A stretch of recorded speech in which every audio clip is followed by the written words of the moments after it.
Hello, Dr. Mike here, and we are looking now at chapter number 8 for our study today. Yesterday, we talked about cognitive development in the middle years, or some people call it preteen years, pre-adolescence. Today, we're going to look at the same kind of thing, physical cognitive development in adolescence, and seek to understand what goes on in the maturation of the adolescent young person. I hope this is helpful to you. I say this repeatedly because I want it to kind of stick in your mind that how important it is for us to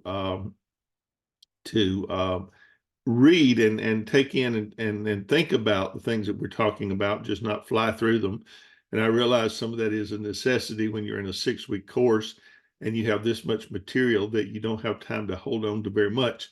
But I hope that you will take some time to meditate and think about the things that we're talking about, because they will, as I have said repeatedly, become very important to your life as a parent, your life as a medical professional, or whatever it is you're planning to do with your career. To understand that there are certain things about the lifespan that can be an indicator to you of ways to help people and ways to understand. Understanding is the beginning of helping. If you don't understand, then you will fail in the helping part. So let me go to the slides, and we will move directly into our course of study for today. Okay, so we're talking about rites of passage, physical and cognitive developments in adolescence. Excuse me. Um, so in this chapter, we have several objectives that we want to try to attain in our conversation. You ought to be, by the time you're finished with this chapter, be able to define the changes that are associated with puberty and their impact upon adolescence. You should be able to summarize an adolescent's needs for nutrition and exercise, as well as threats to their well-being. You should be able to describe the strategies and factors that influence adolescents' ability to remember and to solve problems. And then, of course, we'll talk about Kohlberg's theory of morality, because morality really does develop during the adolescent phase of life.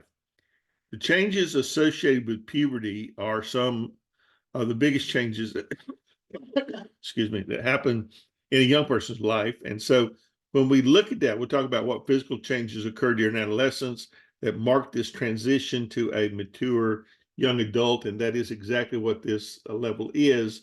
We're moving to a mature adult. What factors cause the physical changes that associate with puberty, and how do physical changes affect the psychological development of a young person? Signs of physical maturation during puberty consist of two changes that mark the change from childhood to young adulthood. There's a growth spurt and the growth of breast or testes. Dramatic increases in height and weight and change in a body's fat and muscle content usually are the first thing that will occur, and then changes in reproductive organs that mark sexual maturity, as well as secondary sexual characteristics like body and facial hair, growth of breasts, those kinds of things also are signs of puberty. So if we look at the chart in between boys and girls and look at the growth and weight changes, you notice that the increase comes starts about 10 years old and goes on until about 14. Same thing true with the pounds gained. There's a significant weight gain in those years, and so they turn from a child into an adult, size wise and weight wise and height wise, and in many other ways. From physical growth, during the adolescent growth spurt, girls gain as much as 15 pounds a year and boys about 17 pounds a year. Girls mature earlier than boys, and body parts do not mature at the same rate either. Bones get longer, they get denser, body fat increases, more so for girls than guys, and muscle fibers will become thicker and denser. Heart and lung capacity will increase, and that's again more so for boys than is for girls. But all these are very much important as they happen during this time of year. This is also the time when the boys and girls are more athletically inclined and fit, and so this will be a part of that physical changing. The brain growth in adolescence is something worth noting. By the beginning of adolescence, the brain is 95% in size and weight already of an adult. Myelination, synaptic prunings are nearly complete, and that has to do with the forming of nerve cells. And we've learned so much more about nerve cells than we did when I was in school. We used to think that brain cells were not reproduced and that you died with the same number of brain cells you had when you were born. That's not true. And your mom used to say, well, if you don't get hit in the head with a soccer ball because you're killing brain cells, you're not going to get back. That's not true. But not all brain regions reach maturity at the same level. Brain systems are sensitive to reward, those will reach maturity early. Brain systems responsible for self-control are not fully specialized until adulthood, and you know that from a young person's lack of they're out of control of many things. They run their emotions run the gauntlet. They're not able to control themselves very well. They get angry easily. They are frustrated easily.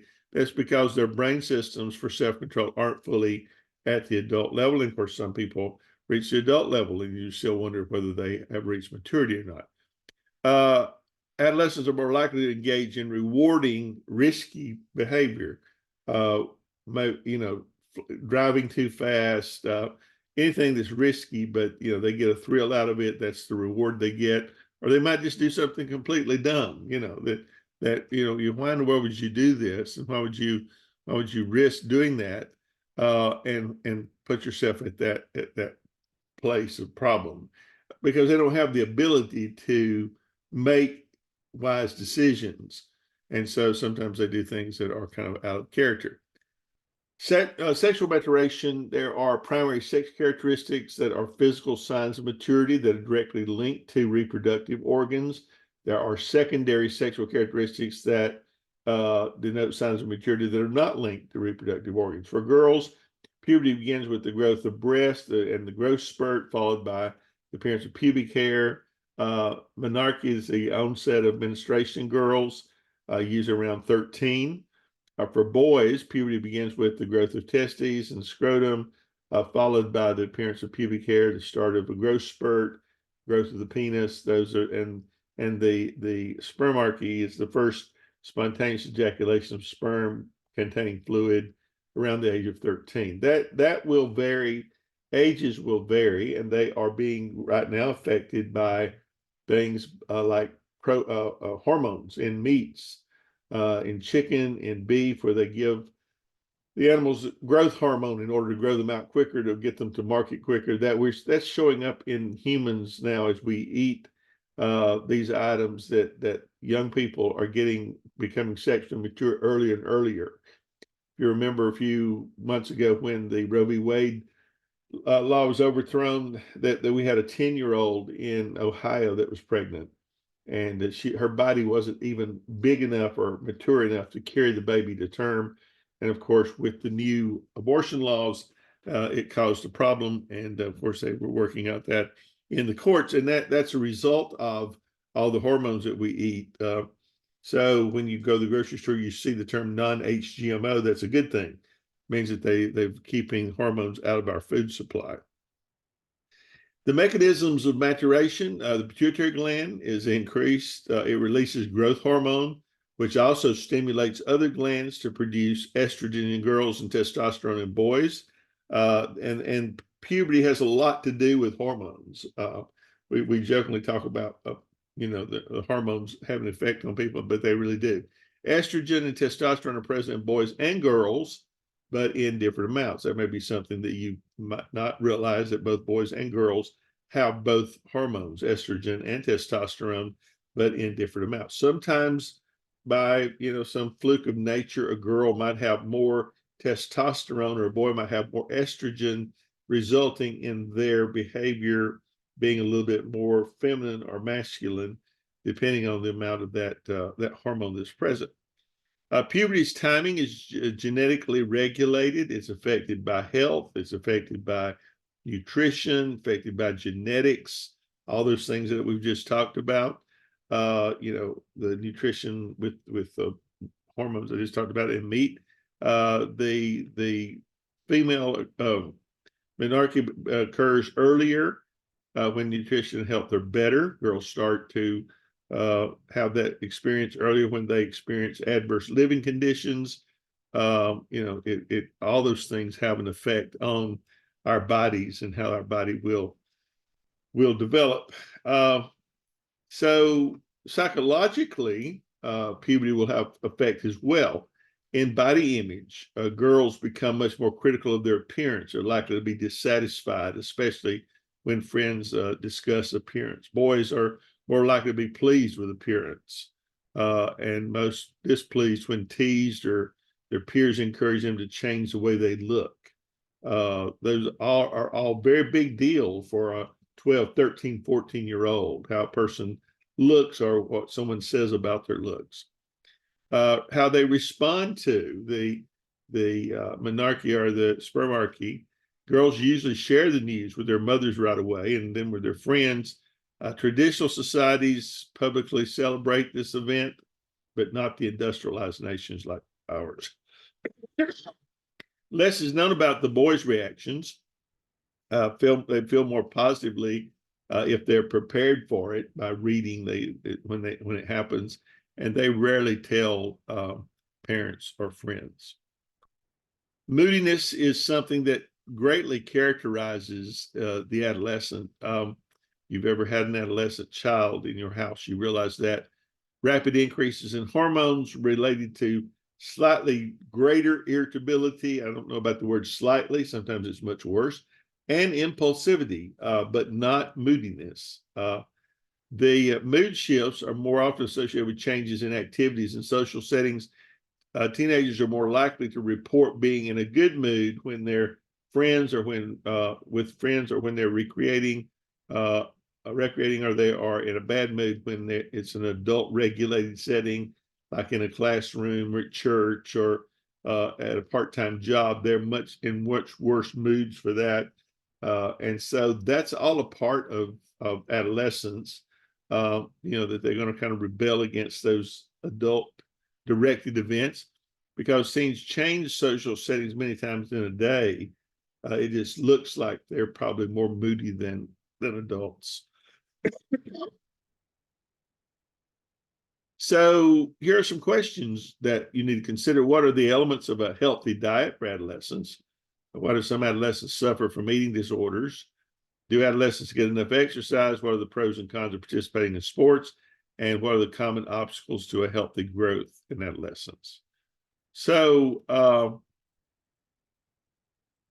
nutrition is important across the lifespan. That's something that we will come back to again and again, because you need elements of minerals and vitamins to maintain a healthy lifestyle. Even in a 70-year-old, we're talking about deficiencies in vitamin D now, deficiencies in magnesium. That may be a reason for Alzheimer's, dementia, that kind of thing. But puberty brings about special nutritional needs, especially in hemoglobin for increased muscle mass and menstruation. You need iron, you need calcium. And without adequate iron, teens are often kind of listless and moody. Without adequate calcium, bones may not develop fully, which will put them at risk later in life for osteoporosis. And so these from adolescence to when osteoporosis appears in the 1960s, and when they're in the 60s, is a direct link to what happened to them as a teenager. So what's going on in the adolescent years can have far-ranging effect on the body. Using the body mass index, which is the measure of obesity, as an adjusted ratio of weight to height, you can see that there is a huge problem with people being overweight. 1 in 5 teens are obese. Overweight teens are unpopular. They're more prone to depression and anxiety. They put their health at risk. They end up with high blood pressure, diabetes, and so on. Genes may influence obesity, but a sedentary lifestyle is something that definitely does increase that. Parents affect eating habits by stressing external more than internal eating signals. Parents should have more thoughtfulness, I think, in this area about their eating. My brothers and I have talked about my mother's old-fashioned cook that put, full meals on the table, and she put everything on the table instead of just giving us a helping and preparing our plates and say, here, now eat this. We could eat all we wanted. So there was no real control over our eating habits. And as a result, I think some of that parents should pay more attention to what they're eating, not allowing their children to eat, bad things that don't provide nutrients. We let them eat junk foods and snacking and all those things when they need to be eating. That's the one thing I can give my mother credit for. She did cook meals, twice a day, 3 times a day. So we always had home cooked meals, and they were healthier than what you would get. We never ate in a restaurant till I think I was 20, 21 years old. And then too little sleep. That's a huge thing. 90% of Americans don't get enough sleep. Even whatever lifespan you're in, the lack of sleep will have something negative to do with what's going on in your body. So sleep is absolutely essential, and getting to the right REM sleep so that your body can reproduce and refresh itself is absolutely essential as well, or you're going to have all kinds of mental and psychological issues. So, letting an adolescent stay up to all hours of the night and not having a bedtime is not the best way for them to function in the world. Their body's changing, it is rebuilding, regrowing, and it desperately needs good sleep in order to do that effectively. Obese young people, it's much easier for them to lose weight than it is older people. Successful interventions should focus on eating, exercise, and getting out of sedentary behavior. Just think about the difference in how our society has changed in America. I mean, in the 1960s and 70s, before we had computers and all these games and things, when we went home from school every day, we had to change out of our school clothes into our home clothes and go out into the yard and spend time outside playing or whatever we were doing, riding bikes or whatever, to get exercise, to be in the sun. Think about how little sunlight, which affects your vitamin D and many other vitamins, vitamin C in your body that you need to live. Think about how much less that most kids today are getting of those things. And it will help you to understand why they're also so overweight. They're eating snacks and junk. They're drinking soft drinks and things with too much sugar, and sugar is the number one enemy. High fructose corn syrup is in everything, including the breads. This is a super sweetener that is artificial, and that when you gain weight from that, it is an artificial link to your body that you can't get rid of as easily as you could if it was regular sugar. So those things are all problems. But we need to have more emphasis, maybe more training of parents on helping their children to lose weight, and how to, intervene to, it would be much, much better on health if we all weighed less and whatever lifespan area we're in. There are many, many eating disorders among teenagers or adolescents and adults too, but mainly here. Anorexia nervosa is a disorder where there's a persistent refusal to eat. There is an irrational fear of being overweight, and individuals with anorexia nervosa have a grossly distorted image of their own body and claim to be overweight despite being painfully thin. It's a very serious disorder. We laugh that off, but it is really serious. It can lead to death if untreated. My first public job, the lady that was the cashier in the grocery store where I worked, only had one cashier, small store. She had anorexia nervosa, I'm sure. The only thing I ever saw her eat was popcorn and black coffee. She weighed maybe 70 pounds, and she was a full-grown lady. She never wouldn't eat, and she's still living. She's in her 90s now, and she's still so thin that you could probably see through her. She won't eat anything. She doesn't eat potatoes, doesn't eat corn, anything with starches in it. She doesn't eat carbohydrates. She doesn't eat. She just eats just very, very small things. And as a result of that, her body has, she lived to be 90s. I give her credit for that. It's not a bad thing, but she hasn't enjoyed much of the life that she has has lived. Bulimia nervosa involves alternatives between binge eating and purging by inducing yourself to vomit or using laxatives to, remove whatever food you put into your body. This is really, really hard on the body. Adolescents with bulimia consume 2 days worth of calories in 2 hours or less, and then they expel it from their body, and they purge once or twice a day. It's more common in girls. About 12 to 15% of boys also have this eating disorder, but it's much more common in girls. So this is something to watch out for. The contributing factors to these disorders are heredity, for one thing. Usually they will be passed down through the generations. There are also psychosocial factors like adverse life experiences, negative self-esteem, mood, anxiety disorders. Think about the body image and the whole idea of self-esteem among teenagers. It is so low today. They see themselves as being, troubled and all kind of. They see their body as being ugly, or it's too fat, it's too thin, or they don't have this, they don't have that, and so there's a real problem with that among adolescents, especially. Over concern about one's body and weight. Boys, whether they're muscular enough or dieting, internalize the thin body image is often thought to be ideal in the Western culture. Look at the people that we see in advertising, and you will see this. You never see anyone in what are called the plus sizes. They don't get to be models. They're usually not movie stars. A few do make that cut, but not many. But interventions can help with that. You can change attitudes and behaviors, but it may be a lifetime battle to do that, like any other addiction. Physical fitness is very important during this time. Regular physical activity means 1 hour of exercise every day, focused on cardio.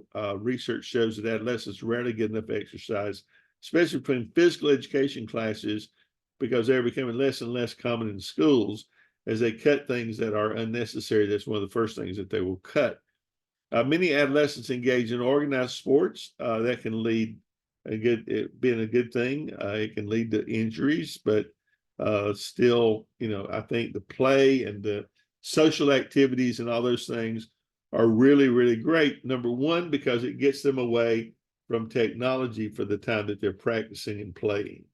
And, we get angry at teachers because they don't want to have people having cell phones in the class, or they don't want them out playing games while you're trying to teach. That becomes a bigger and bigger battle across our culture. It's not just our young people. I pastored for 20 years, and I'd have church members sit in church texting while I was speaking. That just irritates you at some level, that you can't take 20 minutes out of your addiction to listen to something. And it is an addiction. We are the most addicted people on the planet. And that's one of the things that you have to realize with young people, especially in the adolescent years. They can have an addictive personality. And an addictive personality means that they're open to any kind of addiction. It is only one step from being addicted to their cell phone to getting addicted to marijuana or to drugs. It is a pattern. And so if your child has an addictive personality, you need to be rightly concerned that that addiction may transition into something even more serious. And so that's one of the reasons why I raised the alarm with technology, because I see it. I see it so much. Even families today that have a dinner together where they sit down around the table, they're all sitting there on their cell phones. They don't communicate. They don't talk, and it gets to be a problem. I had a dad in a seated class years ago that came to school, and he was mad as the devil because his teenage daughter had texted him from her bedroom down to the living room rather than to come down and talk to him. And I said, well, that's not anything unusual. I know married couples that sit in the living room and watch TV together and text each other about and back rather than talk. So there's a real problem with that, and most people don't see that. But sports can give an outlet from that, so it's not a bad thing for children to engage in sports and get them at least away from the technology for a few hours a week, which is helpful. So as you look through these discussion questions, you can feel free to think about them and comment as you will. There are a lot of threats to adolescent well-being. 20,000 adolescents a year die from an accident. Remember, we said this at the beginning, that they have this risk versus pleasure kind of thrill seeking because their brain's not mature enough to make mature decisions. They will do things that are risky and many times will be killed. Adolescents take risks that many adults will find unacceptable: reckless driving, using drugs, alcohol, other high-risk behaviors. Many of these deaths are preventable. For example, auto accidents are often linked to driving too fast, texting, alcohol, not wearing your seatbelts, all those kind of things. We had a young man killed in my home county 2 weeks ago. He had an accident, didn't have a seatbelt on, threw him out of his car, and his car rolled over him and killed him. That's more and more common. Adolescents poorly evaluate risk compared to perceived rewards. Is the reward worth getting killed for? They don't have that same ability to think about that we do. So one other thing I wanted to mention there that I didn't, and that's suicide. Teenage suicide is absolutely extremely high. And a lot of that comes from body image, body shaming. I can't tell you the number of people that have killed themselves over somebody on the computer sending them this terrible message, or harassing them about their body weight or whatever, and they just kill themselves. It's a huge problem in this adolescence years. So how do they process information? They got working memory and processing speed. How does that change in adolescence? How do increases in content storage, the amount of stuff you have coming into your eyes and ears, and the metacognitive skill, how does that influence adolescent cognition? What changes in problem solving and reasoning take place in those years? It's a very good question.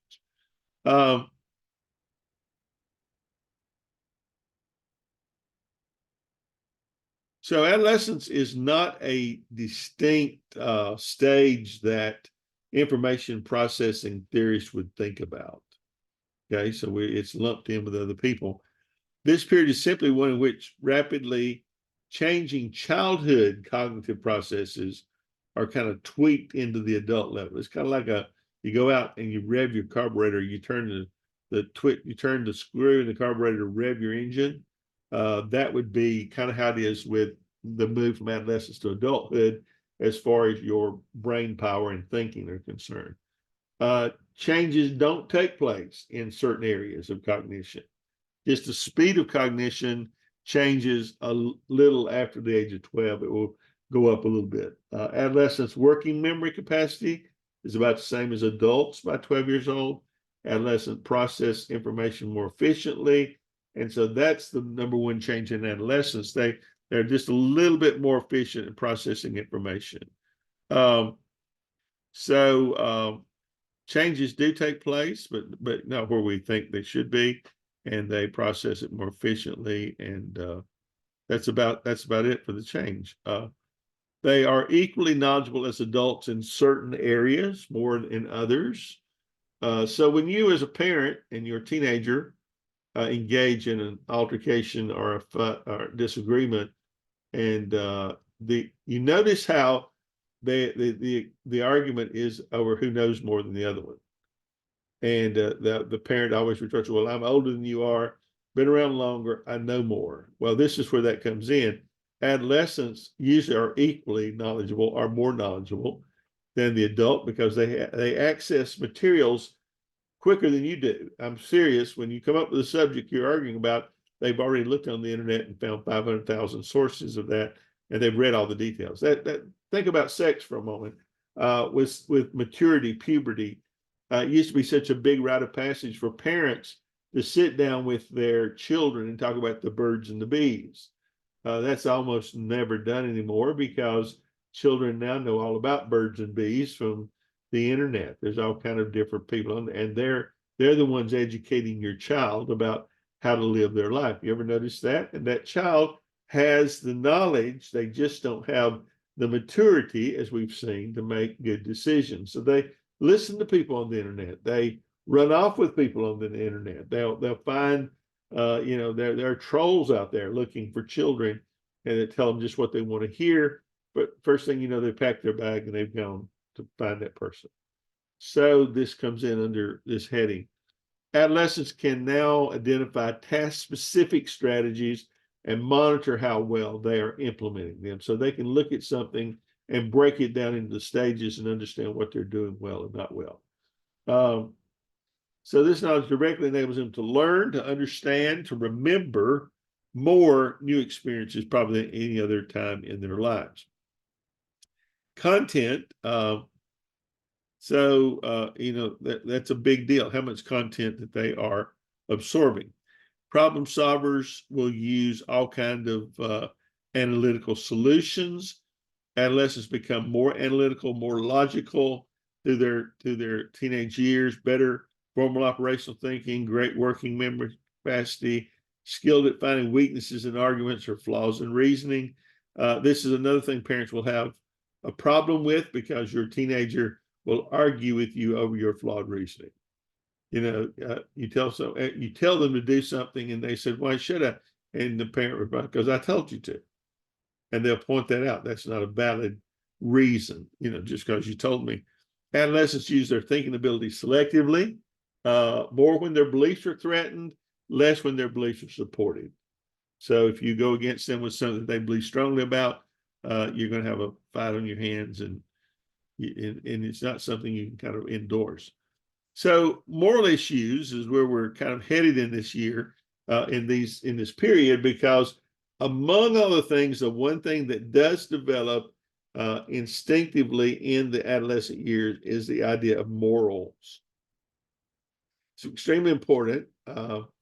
It's also extremely important where they get their moral guidance from. Because remember, they are processing information at a rapid rate, but their brain is not yet mature enough to make good choices. So they're taking all this stuff in, and that it's so easy for a young person to get taken in by someone that is not what they seem to be. So how do adolescents reason about moral issues, and what other influences are involved? There are a couple of levels. Kohlberg, who came up with this theory of levels 1 and 2, says there's a pre-conventional level, moral reasons based on external things. There are 2 stages. Obedience believes that authority figures know what is right and wrong, and that they look out for their own needs. So at this stage, young people will say, "Well, mom and dad, they know what's right and wrong. They'll look out for me. I don't have to make moral determinations." Second part, the conventional level, moral reasons based on society's norms. And with that, moral reasons based on winning the approval of others, or based on maintenance of order in society. Think about that for a moment with some of the things that we've been through. Let's take abortion. 1973, abortion was made to be legal, and so for 50 years, society has allowed us to have abortion, and that is a moral position. Whether you are for it or against it, that is a moral position. We'll talk about that in ethics if you haven't taken it yet. So suddenly, Supreme Court reverses itself and says, no, abortion is wrong. We'll throw this back to the states. They really didn't undo the law. They basically just said, this is not a federal thing that we're going to handle. And they've handled it for 50 years, but we're going to throw it back to the states and let every state make their own rules and laws about it, which has brought out all these draconian measures, like, you can't drive to get an abortion in an Uber because the Uber driver can be charged with crime. It's very draconian in that sense. Gay marriage is another thing. For years and years, it's been illegal. Suddenly, it is legal again, and so making those kind of decisions would be difficult for older people, because we have already kind of got, as my grandma would say, set in our ways. But for young people whose moral compass is fresh and new and just awakening, you can see why they would be on the opposite side of their parents on lots of moral issues, and as a result would be a great battleground. So we have these moral codes that develop that give us morality. Most of those come from the need to be able to live and function together. That was what was the purpose of the 10 Commandments when they were given in the Bible. The Code of Hammurabi was given in the Bible. That was a two-part code. It was a double-sided code. There was one sentence for the wealthy and one sentence for the poor. The beauty of the Ten Commandments, and the reason you see the Ten Commandments displayed in our courtrooms across the country, is because it was one size fit all. So everybody, justice was equal under the law. And so we come up with these universal moral principles, which is what the Ten Commandments really is. Thou shalt not kill.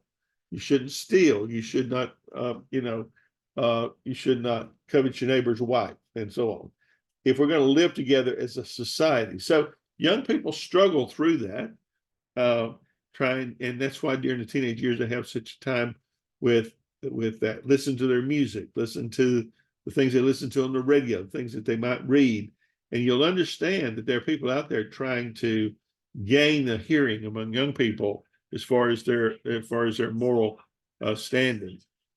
A lot of longitudinal studies show that people do progress sequentially. They don't skip stages, so they will move through these stages of morality, and that there are some limitations. Moral reasoning may get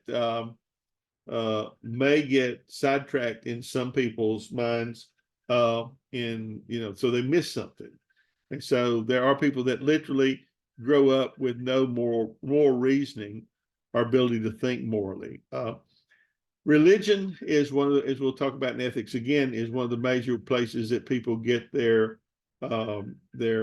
morals from. Thomas Jefferson said that was the one thing that he approved of religion for, is because it did provide the opportunity for a person to get their religion from somewhere, some guided way. So in this chapter, we have a lot of important things in adolescence.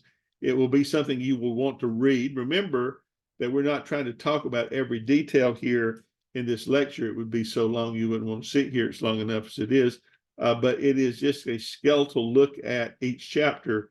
And I would encourage you to go back and read, and specifically read the areas where you have interest. This may be one of those, but chapter 8 defines what happens in puberty and the impact it has on adolescence. And it also helps you to understand the theories like Kohlberg's theory of morality. Where does it come from?